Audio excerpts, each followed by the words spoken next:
I'm gonna tie into my next point, but before I do that, back to the conversation, the amazing chat that me and Ricky was having. He did trigger me in the conversation though, because he was saying he tried to, counter my thoughts about, he always counter your like thoughts, that, whatever. And he was like, "No, Q, because like let's say I was calling y'all clients." I don't know, yeah, personal. You see my face, but he was like, you should have said again, like you did last time, right? So he was like, yeah, because let's say clients versus friends. If I say no, like y'all my clients, you're my clients, but then if we doing certain things that seem like friends, that's how things can be confusing. I'm like, well, to me, the difference, and he was tying to the whole girlfriend, boyfriend thing, shit, whatever. I'm like, well, to me, that's why still words mean things, because if we use this person in this analogy or as like this example, metaphor, whatever, I would imagine that person saying client versus friends, there's still, whatever you're doing with these clients, there's still something that you're doing with friends that you want to do with the clients. 100%. So even though the clients and friends are at the same party doing the same shit, if the line could be like general admission and VIP is two different things. Yeah. They both in the same club. Boom. Yeah.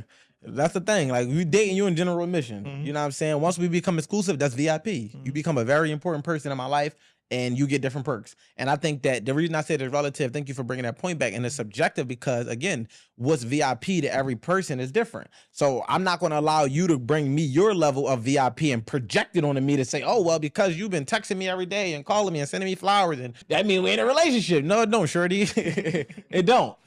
It don't. And even if you've been doing everything in the reverse, it just don't mean that, whatever the case may be. It don't mean that until I say that. But to your point, is like it comes with different subscriptions. It's like, you in at this level. But once we gradually grow, then that's when you start getting more premium benefits. Mm-hmm. But a lot of people, again, like, it's like, you ask yourself, everything don't have to be.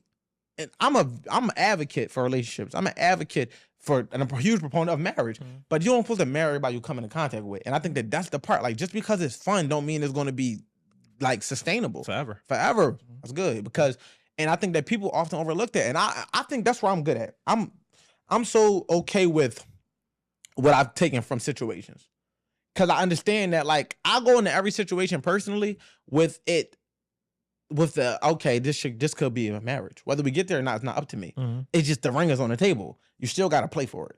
And if you don't play for it, or if I just don't feel like it's worth it, or whatever the case may be, it was on the table, it just didn't happen. We all go to the season to win the ring, but, I'm okay with, learning like, damn, all right, we need to strengthen this, we need to strengthen that. I left the last situation, realized, oh shit, all right, before I even give out a ring, I need to make sure I get this shit in order, because I'm not trying to give out the ring to have to get it back, or for it to be pawned, or some shit like that. It's like, but I feel like people thinking that, oh, we fucking with each other, we vibing.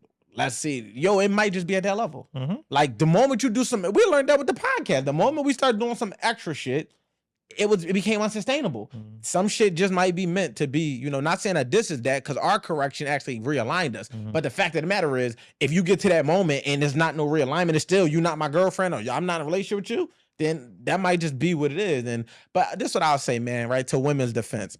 No, feminists. For 1 second. Got 2 minutes. What I will say to their defense is, because they're rude within their emotions, right? As a man, have you ever been delusional before, at least once or twice? Sure.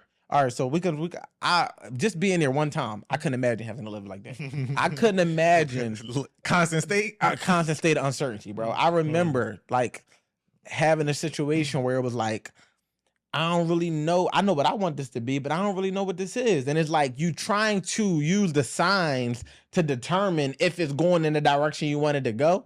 And then, but you trying not to go there too fast, and then, you farther into delusion. And I only had to experience that once. Mm-hmm. And I'm like, I can't imagine what a woman go through with our, lack of certainty, our lack of definitiveness, our lack of like decisiveness, and all of these different things that we are able to operate within. And we kind of just like uncertain about them. And it's like the uncertainty, I feel like, and this is one thing I will give men grace for, is sometimes, ladies, we not uncertain about y'all because we don't want to do it. We're uncertain about the timing of it, the sustainability of it, if it's going to work long term. It's not uncertainty about you. It's uncertainty about our ability to be able to show up. Some men have never been monogamous ever. Mm-hmm. So they question like, damn, do I want to kind of, because y'all understand we protectors. So as a protector, damn, do I want to say I'm going to be committed to her knowing damn well I'm not even done doing me? And y'all want the answer now. Oh, what we going to be? Are we going to be nothing? And a lot of situations end prematurely because a man just wasn't ready to say he was just going to be for you, and he respected you too much to say that and didn't do him. And that's how a motherfucker start, as men, we start to have our cake and eat it too. Cause like, damn, she giving me this ultimatum. I don't want to let her go, but I know that I'm about to do me. I'm gonna just marry her. Fuck it.